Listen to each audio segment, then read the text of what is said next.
Kalphite Queen has fairly poor drops and is annoying to kill, dropping only about 2 mil GP an hour, but offers the only 4-tile large pet in the game, placing it easily in my top 5 favorite pets. This efficient guide is going to assume you're going for pet and have fairly solid gear, and also have the Desert Elite Diary completed, which provides a shortcut that skips a 30-second run around the room to KQ. This guide will not help you if you're trying to kill the boss with subpar gear, which I wouldn't really recommend anyways. If you still need that KQ head for the diary, check the description for a link to the gear Discord. The Max Mage saying method they have is very solid for getting it. I'll be making a series of efficient guides for pet hunters, as this is the content I've been doing lately. For gear, this is what I bring. Don't let that Ellie freak you out. That's a silly upgrade that barely improves kills per hour and requires heavy flicking to use. I have one and I find it fun to use. If you do have one and you want to bring it, it saves roughly 1 food per kill and increases kills per hour by roughly 10%, but requires good understanding of Scythe tick cycle. If you've done a lot of TOB, you should have that down no problem. I wear D Warhammer and max melee with Inquisitors with Slayer Helmet. If you do not have Inquisitors, I would recommend waiting to do KQ until you can afford that. But if you don't, just wear Bandos and put your Scythe on Slash. Torva is not better than Inquisitors here. For inventory, I bring a max range switch. The Zerit Vambraces are nice if you have them, but they do not give Pipe and Dragon Darts a max hit, making it only roughly a 1% DPS increase because of accuracy. Bear's Gloves are totally fine.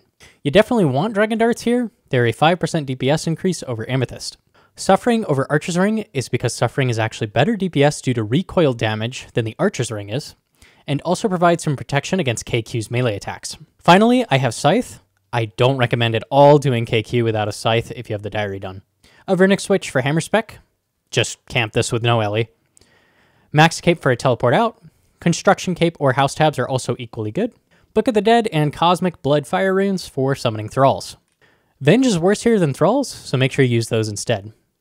That's even without an ult to Venge you. Keep in mind defense is almost completely irrelevant at KQ, as her magic and ranged attack are always guaranteed to hit you. These can roll a 0, but they are always passing accuracy when they attack you. Make sure you stay in melee range when fighting KQ, as her melee attack is not a guaranteed hit. An ult for KQ doesn't do a whole lot, and is relatively unnecessary. Even a fresh ult can pick up loot you drop, so you can carry more food drops, which will increase your trip length a bit.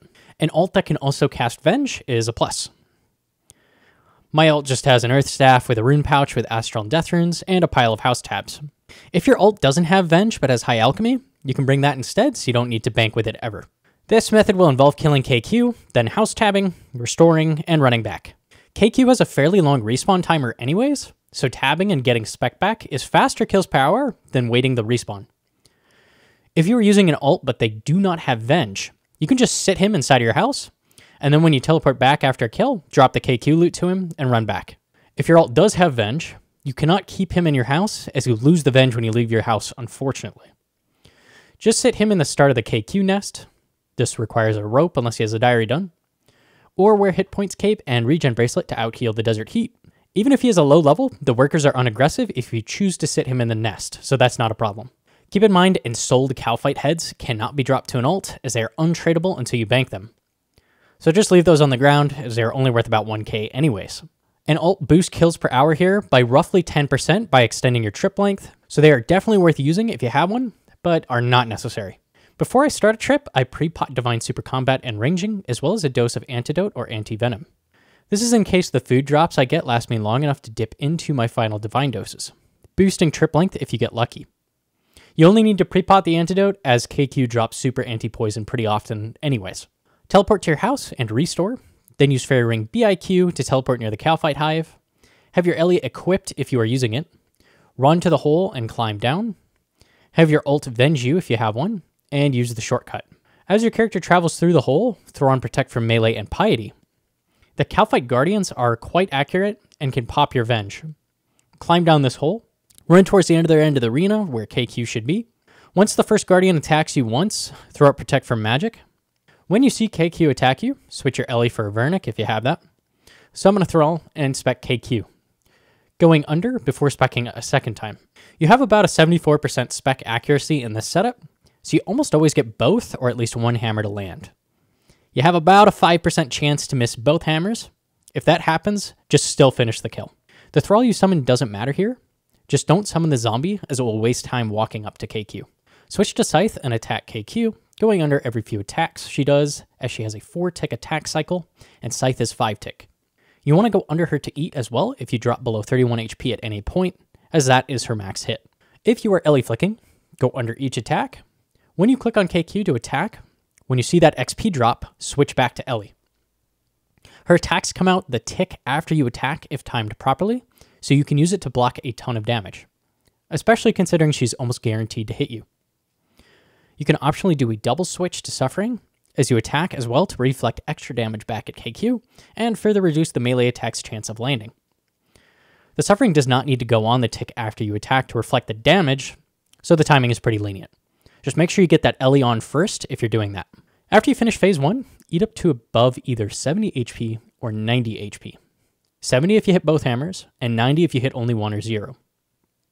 These are the rough averages for how much damage you will take for the remainder of the kill, and save a lot of food over eating to max HP. Switch into your ranged gear and throw on Rigor and just attack KQ. If you drop below 31 HP, go under KQ, eat a piece of food, and then continue attacking her. If your thrall ends up despawning, which it usually doesn't, make sure you resummon it. A zombie is best if you're resummoning, as it will now not need to walk up to her, and will kill her a bit faster if it delivers the killing blow. If you ever run out of food, or in this case darts, ideally neither of these things should happen, go under KQ and switch back into your melee gear, and wait for 3 attacks from your thrall before swinging at her and immediately going back under. This flinches KQ and can help you squeeze out a nasty kill that didn't go so well. Keep in mind if you got a ranged potion drop and a brew drop from kills prior, you can sip the brew and then range pot if out of food to continue ranging. After you finish KQ, pick up valuable loot and food drops. Remember, food drops take priority over other supplies or low value loot if you can't fit everything. And teleport back to your house, restore, and then run back, dropping the loot to your ult as you go. After every 2 kills, resip your divine potions before restoring at your house. Your divine timer should be at about a minute remaining when you're restoring. The pet drop is 1 out of 3,000 from KQ, which I very unfortunately have just exceeded. Sad scam game, never lucky, etc, etc. She has no valuable rare drops. The best you will do is get the occasional D-Chain, Magic Seed, Grimy Ranarr, Torstal, or Snapdragon drop. She drops enough loot to pay for supplies and give about 500k to 1 mil GP an hour on top of that. But don't really expect much. This boss is purely done for the pet. Make sure you grab duplicate head drops. They can be alked for 30k, or you can just stack them up in the bank for fun, like I do. At absolute max efficiency, with my silly Ellie tech and ult, you can reach 30 kills per hour. This drops a kill each time you have someone crash you, which unfortunately does happen often. Figure this number is going to be closer to 25 with max gear and no ult or Ellie. Just because no one is in the cave, if you see the small Kalphite spawns, you should just leave in a hop to avoid stepping on people's toes. The small Kalphites only spawn if someone has been in the cave recently. And that's it for this guide. Good luck in your pet hunting endeavors, and get that chonky pet. Leave a like if you liked it, and or subscribe. Thanks, guys.